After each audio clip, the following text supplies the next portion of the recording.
Chapter 1. Robert Langdon awoke slowly. A telephone was ringing in the darkness. A tinny, unfamiliar ring. He fumbled for the bedside lamp and turned it on. Squinting at his surroundings, he saw a plush Renaissance bedroom with Louis XVI furniture, hand-frescoed walls, and a colossal mahogany four-poster bed. Where the hell am I? The jacquard bathrobe hanging on his bedpost bore the monogram Hotel Ritz, Paris.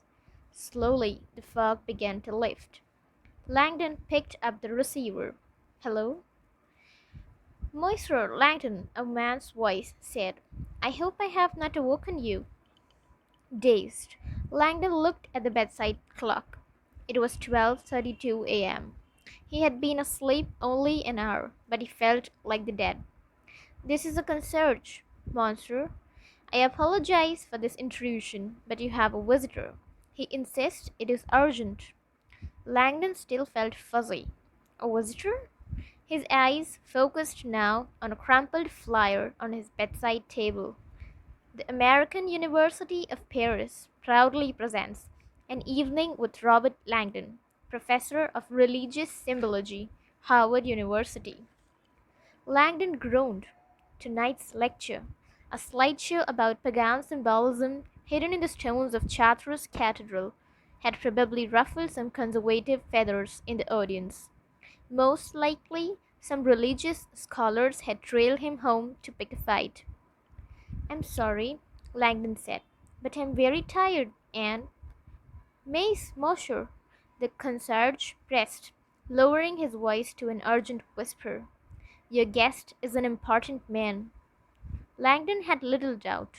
His books on religious paintings and cult symbology had made him a reluctant celebrity in the art world, and last year Langdon's visibility had increased a hundredfold after his involvement in a widely publicized incident at the Vatican.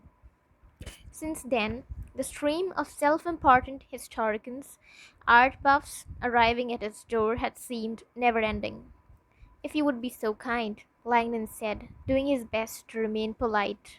Could you take the man's name and number and tell him I'll try to call him before I leave Paris on Tuesday? Thank you. He hung up before the concierge could protest. Sitting up now, Langdon frowned at his bedside guest relations handbook, whose cover boasted Sleep like a baby in the city of lights. Slumber at the Paris Ritz. He turned and gazed directly, tiredly into the full-length mirror across the room. The man staring back at him was a stranger, tousled and weary. You need a vacation, Robert. The past year had taken a heavy toll on him, but he didn't appreciate seeing proof in the mirror. His usually sharp blue eyes looked hazy and drawn tonight. A dark stubble was shrouding his strong jaw and dimpled chin. Around his temples, the gray highlights were advancing, making their way deeper into his thicket of coarse black hair. Although his female colleagues insisted the gray only accentuated his bookish appeal, Langdon knew better. If Boston Magazine could sue me now. Last month, much to Langdon's embarrassment, Boston Magazine had listed him as one of that city's top 10 most intriguing people, a dubious honor that made him the brunt of analysis, ribbing by his Harvard colleagues. Tonight, 3,000 miles from home, the accolade had resurfaced to haunt him at the lecture he had given. Ladies and gentlemen, the hostess had announced to a full house at the American University of Paris Pavilion Dauphine. Our guest tonight needs no introduction. He is the author of numerous books: The Symbology of Secret Sects, The Art of the Illuminati, The Lost Symbology, The Language of Ideograms, and when I say he wrote the book on religious iconology, I mean that quite literally. Many of you use his textbooks in class. The students in the crowd nodded enthusiastically. I had planned to introduce him tonight by sharing his impressive curriculum vitae. However, she glanced playfully at Langdon, who was seated on stage. An audience member has just handed me a far more, shall we say, intriguing introduction. She held up a copy of Boston Magazine. Langdon cringed. Where the hell did she get that? The hostess began reading choice excerpts from the inane article, and Langdon felt himself sinking lower and lower in his chair. 30 seconds later, the crowd was grinning, and the woman showed no signs of letting up. And Mr. Langdon's refusal to speak publicly about his unusual role in last year's Vatican conclave certainly wins him points on our interview meter. The hostess goaded the crowd. Would you like to hear more? The crowd applauded. Somebody stop her, Langdon pleaded as she dived into the article again.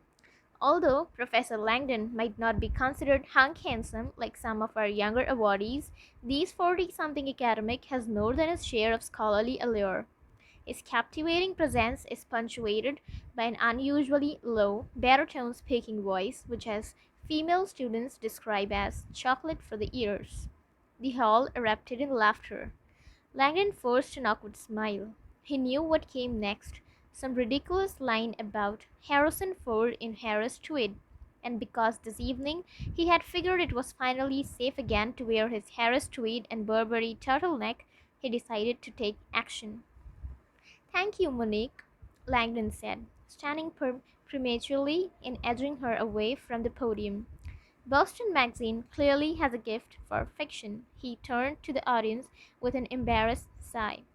And if I find which one of you provided the article, I'll have the consulate deport you. The crowd laughed. Well, folks, as you all know, I'm here tonight to talk about the power of symbols.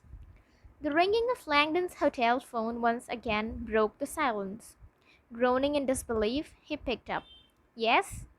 As expected, it was the concierge. Mr. Langdon, again my apologies. I'm calling to inform you that your guest is now en route to your room. I thought I should alert you. Langdon was wide awake now. You sent someone to my room? I apologize, monsieur, but a man like this, I cannot presumably the authority to stop him. Who exactly is he? But the concierge was gone. Almost immediately, a heavy fist pounded on Langdon's door. Uncertain, Langdon slid off the bed, feeling his toes sink deep into the savonier carpet. He donned the hotel bathrobe and moved towards the door. Who is it? Mr. Langdon, I need to speak with you. The man's English was essential, a sharp, authoritative bark. My name is Lieutenant Jerome Collett, Direction Centrale Police Judiciary. Langdon paused. The Judicial Police? The DCPJ was the rough equivalent of the US FBI. Leaving the security chain in place, Langdon opened the door a few inches. The face staring back at him was thin and washed out. The man was exceptionally lean, dressed in an official-looking blue uniform. May I come in? The agent asked. Langdon hesitated, feeling uncertain as the stranger's shallow eyes studied him. What is this all about? My captain requires your expertise in a private matter. Now, Langdon managed. It's after midnight. Am I correct that you were scheduled to meet with the curator of the Louvre this evening? Langdon felt a sudden surge of uneasiness. He and the revered curator, Jacques Sonnier, had been slated to meet for drinks after Langdon's lecture tonight, but Sonnier had never shown up. Yes, how did you know that? We found your name in his daily planner. I trust nothing is wrong. The agent gave a dire sigh and slid a Polaroid snapshot through the narrow opening in the door. When Langdon saw the photo, his entire body went rigid. This photo was taken less than an hour ago inside the Louvre. As Langdon stared at the bizarre image, his initial revulsion and shock gave way to sudden upwelling of anger. Who would do this? We had hoped that you might help us answer that very question, considering your knowledge in the symbology and your plans to meet him. Langdon stared at the picture, his horror now laced with fear. The image was gruesome and profoundly strange, bringing with it an unsettling sense of deja vu. A little over a year ago, Langdon had received a photograph of a corpse and a similar request for help. 24 hours later, he had almost lost his life inside Vatican City. This photo was entirely different, and yet something about the scenario felt disquietingly familiar. The agent checked his watch. My captain is waiting, sir. Langdon barely heard him. His eyes were still riveted on the picture. The symbol here, and the way his body is so oddly positioned, the agent offered.